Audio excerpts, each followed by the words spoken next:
Міне қыздар, мен өткенде бір видеоларымда сіздерге көрсеткенмін, осындай жіп арқылы гүлдерді, өспей тұрған гүлдерді суаруға болады деп.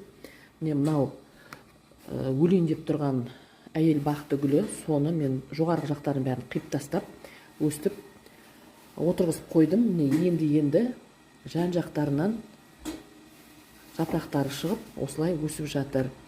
Мынау ұзын сабағында тек бас жағын ғана қиып едім.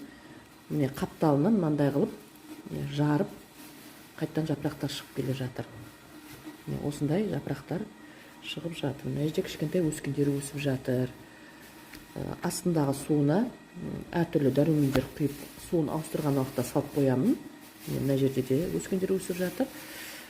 Сөйтіп өстіп гүлді аман сақтап алуға болады.